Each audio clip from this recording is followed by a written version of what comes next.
Good evening.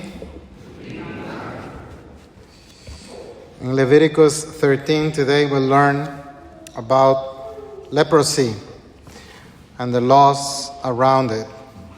And we see that leprosy is like a double curse, because in one hand, the person that suffers leprosy has to deal with the illness itself, and then on top of that, that person has to deal with the isolation from the rest of the community.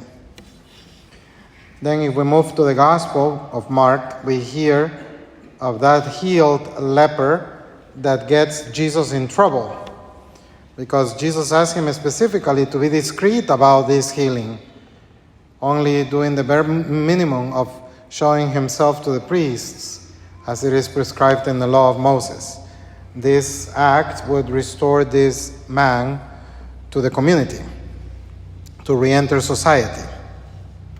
But this man, healed, told everyone what had happened to him, contrary to the orders of Jesus. For those who are watching The Chosen, the fourth season is in theaters, and it portrays precisely this, that the fame of Jesus is spreading everywhere, and that he could not go anywhere incognito anymore.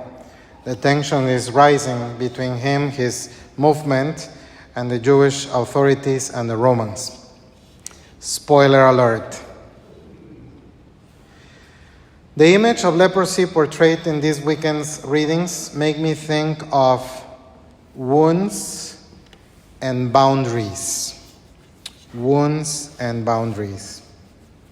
The sickness of leprosy immediately draws boundaries. Don't get close to me. Don't get close to me. I am unclean. For your own benefit, stay away from me. Makes me think of the ministry to sick people as I enter into their vulnerable territories, because it implies crossing a boundary. For example, when I go into a hospital room, it's always important to ask permission. May I come in to visit you? Is it okay if I visit you? Is it okay if I come in and pray for you and with you? When I visit the sick, of course, they are happy for the visit, but sometimes there is a little bit of resistance. I don't want you to see me like this, Father. Especially the ladies. Immediately they start fixing their hair. They are connected to 20 different things, but their hair has to be perfect. It's about dignity. It's about dignity. I have to explain the ritual. I am going to lay my hands on you. I am going to anoint your forehead with the holy oil and your hands. I have to explain. It's a way to ask permission, because I am invading their territory. I am crossing their boundary, the boundary of a person who is sick. Most recently, with dealing with Father Steve, so many doctor's appointments. And he deals with his diabetic foot, as you know. Is it okay, Steve, if I look at your foot, at your wound? And he takes his time, he thinks about it, and then he says, okay, if you want, Jose, but you may not like what you're going to see.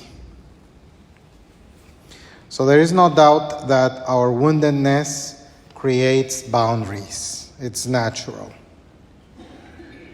Now, just like physical illness, we also build boundaries for other reasons.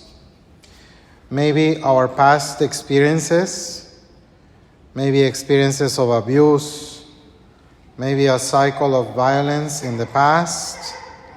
Nobody wants to get hurt again. Poof, we immediately build boundaries around us. But the intention, of course, is self-preservation. Don't get close to me. I am not lovable. I don't deserve your love. I don't know what to do with all this attention that you pour out to me, and all this dedication and all this love, I am unclean. You know who also said that in the scriptures? That was St. Peter. St. Peter, when he said to Jesus, "Depart from me, Lord, for I am a sinful man." That's in Luke 5:8. So as you see, there is a fine line between healthy boundaries, which are the ones that are necessary for mutual respect and coexistence, and also the boundaries that we set for ourselves that may isolate us from other people in our natural desire for self-preservation. Now, the hard part is that love is vulnerability, because love displays open wounds. If you don't believe me, just look at the crucifix. Love pierces through the boundaries in the same way that the lance pierced through the heart of Jesus, from which blood and water came forth. Love pierces through the boundaries, just like Jesus pierced through death with his own death by his descent into hell and his rising from the dead. Love pierces through the boundaries. So as we celebrate the Eucharist today, we present to Jesus our wounds and our boundaries. And we ask him with his great love and mercy to heal us from within and to pierce through our boundaries with his infinite love, that we may be redeemed from within and healed once again, and that our hearts may be ready for the discipline of Lent that we are about to begin this Wednesday. Amen.